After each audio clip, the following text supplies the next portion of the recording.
In the cold darkness of the Dagip imperial harem, there existed a curse no one dared to speak of aloud, a curse never recorded in official histories, whispered only among the maids after dusk. It began with 3 nights of imperial favor. Any woman who lay with the emperor more than 3 times would either die in madness or be granted a noble title only to live as a shadow within palace walls. It was said to have begun during the reign of Emperor Zhuan. There was once a palace maid named Lac Ko, daughter of a humble ceramicist in the southern lands of Juan. She was sent to the palace at 16. Her beauty was not dazzling like the peony, nor elegant like noble ladies, but she possessed a stillness like morning mist that caught the emperor's eye during a twilight banquet. That very night she was summoned to the hall of mental cultivation. The first time his gaze was cold like winter frost, and his hand caressed her hair as if touching a newly claimed treasure. No one expected Lac Ko to be summoned again. But 3 days later, her name reappeared on the imperial favor list. The second time, the emperor no longer called her by name. Instead, he whispered, Van Ni, a name that once belonged to a consort now long dead. Lac Ko dared not ask. She endured in silence, sensing she was nearing the edge of a dark abyss. The third time, the gates to ruin opened. In a night of storm and passion, the emperor grasped her wrist and asked, You won't betray me like Van Ni did, will you? Lac Ko had no idea who Van Ni was, but she nodded. The next morning, she was granted the title Jiaorong, given her own palace, bowed to by all.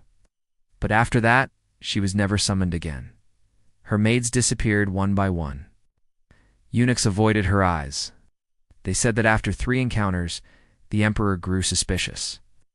Any woman who felt too familiar awakened dread in him, perhaps a reincarnated traitor, perhaps a spirit in disguise. In court, no one dared speak of it.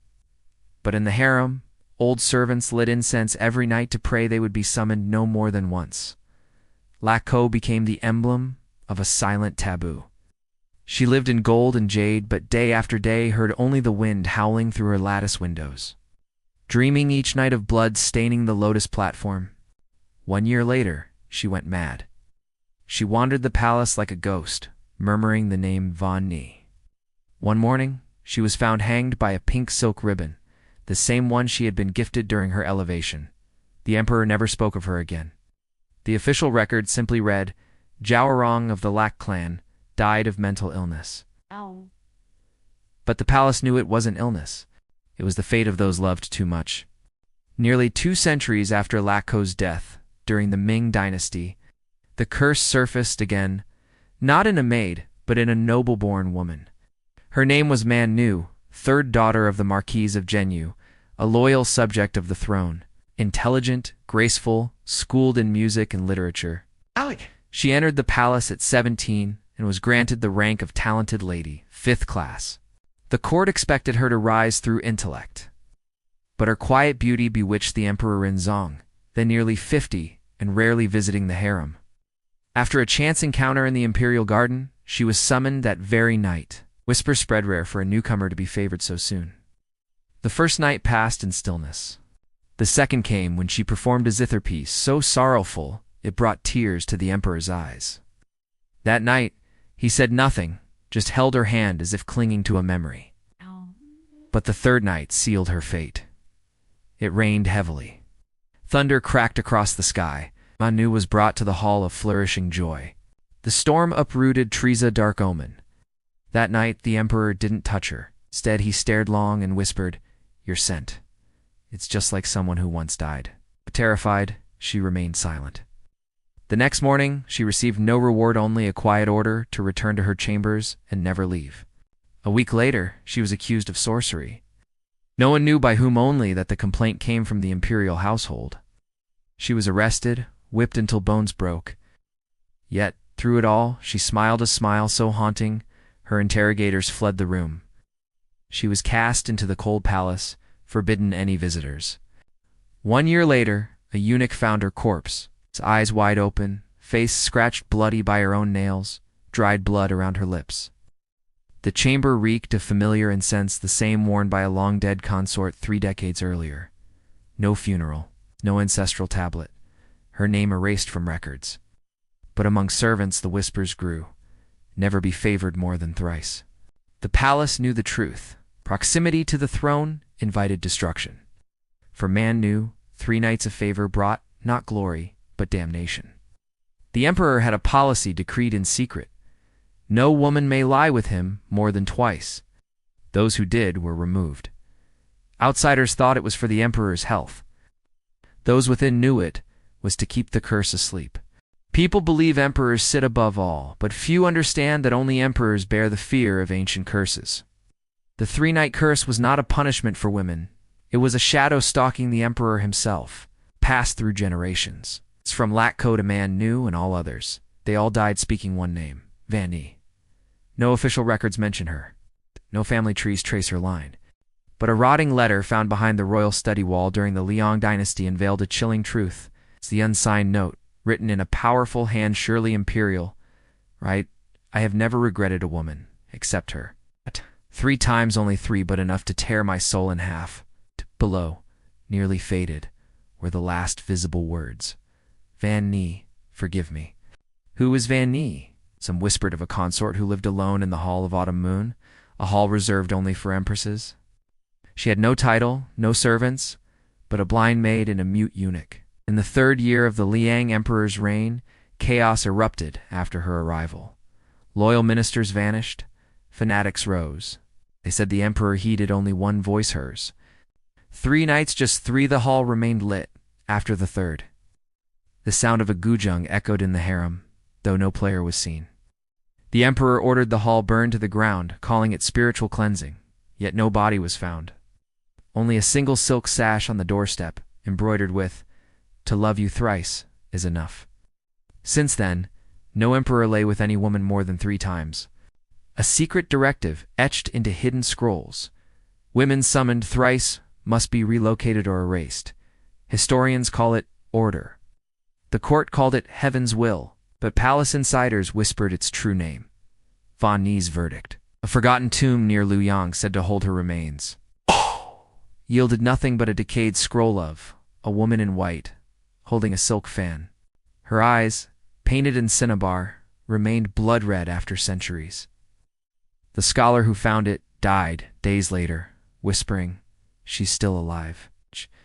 Each time an emperor loved too deeply, he heard guzheng strings, saw red eyes in his dreams. No matter the dynasty, all bore the same fate. Each era had a Latko, a man Nguyen perhaps, another Vanni. For hundreds of years, the name Vanni quietly drifted along the current of history. Like a shadow, no one dared to speak aloud. But then, during the final dynasty of the Qing, when chaos loomed and the West infiltrated deeper into the Middle Kingdom, a Manchu scholar named Cao Bo accidentally touched the root of the curse.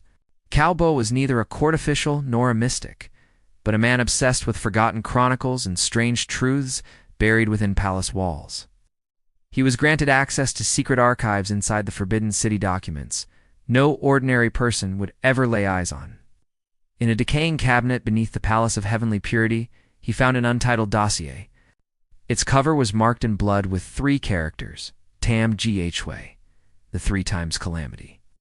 Inside was a list of women who had been favored more than 3 times by emperors, spanning dynasties from Han to Song, Liao, Ming, and Qing.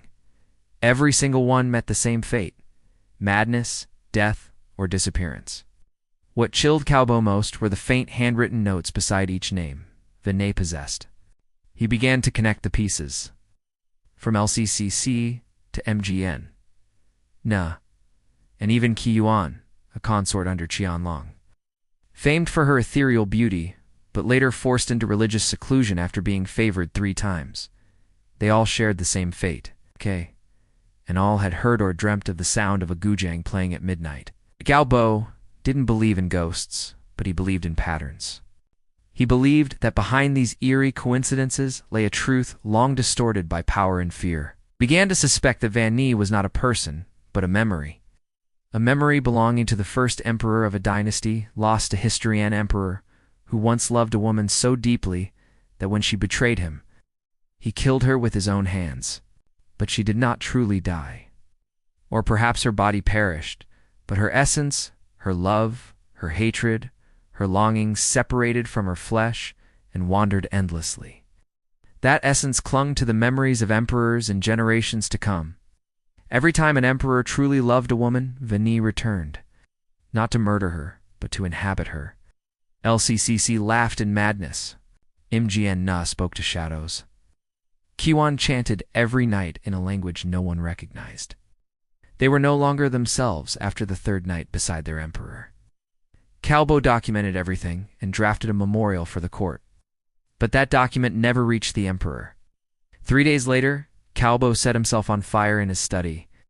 In the flames, they found a half-burned painting, a woman in white, her eyes painted in crimson. Later, someone claimed that among the ashes of his desk was a scrap of paper with 4 characters. Veni, BXTT, Veni is eternal. The curse of sleeping more than 3 times was no longer a superstition, it was the imperial court.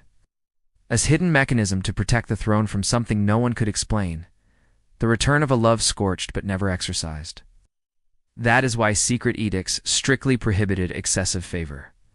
Not out of fear that beloved concubines would grow too powerful, but because they feared Veni might return. Overwhelming affection was the bridge she used to latch onto a living body. When an emperor fell in love, truly fell in love, me would feel it. She would return through that woman's flesh to be loved once more, to repeat the tragedy. Today, the Forbidden City is a museum. People stroll its halls, take pictures, laugh and chat. But if you pay close attention on rainy nights, when you stand before the wooden doors of the Thursday Nuyet Hall, now a ruin with no name, you might hear the gujang's gentle notes drifting through the cold walls, soft as wind, thin as mist. Then, a woman in white might walk slowly across the stone corridor, holding a silk fan. Each of her footsteps echoes a sorrow from centuries past. And if you listen long enough, you'll hear her final words. Loving me 3 times is enough.